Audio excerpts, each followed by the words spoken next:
Please be seated. Let's see, I'm going to try to stand, but I might have to sit down. So I printed out the information about these two guys, two men, and I just want to mention that, well, I think I already mentioned that we're not wearing red because it's for two people, one of whom did not die as a martyr, although he was chased out of England. During the 16th century, there were many reformations. It was not one reformation. It started in different places, and some of the places that it started at did it on their own, just because of what was in the air, so to speak. People were getting very, very frustrated with some of the things that the church had instituted, and a very, very big one was not being able to understand the Bible and the services. So imagine having been told that you have to go to church, and probably, I don't know about this, but most people would have to take communion, but you had no idea what was really going on. And maybe if you did it for most of your life, you would get some idea of what was going on, but it wasn't enough. And we, in our day, are so blessed to be able to read the Bible in just about any language that we would want to, if we can read other languages.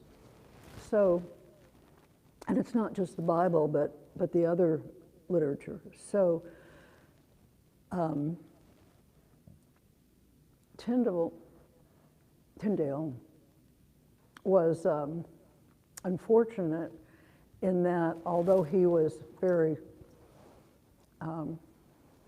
smart and originally embraced by the church, the king was not happy with him, and there were some political things going on, of course, but in the end, he was one of many who was martyred.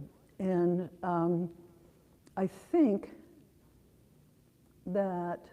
I believe that eventually the church as it stood then would have come to some reforming, that it would have come to allowing translations, that it would have come to allowing everyone to know what was in the Bible and what was being talked about. So I want to shift a little bit after saying that the people who stood up and stood out, and the ones that really received a lot of horrible punishments, including death, that we really do need to honor them, because who knows how long it would have taken and how many souls we would have lost, we, the church triumphant, would have lost, just because as time went on, people would fall away and say, I'm not doing this anymore. So now we have free access to the Bible, and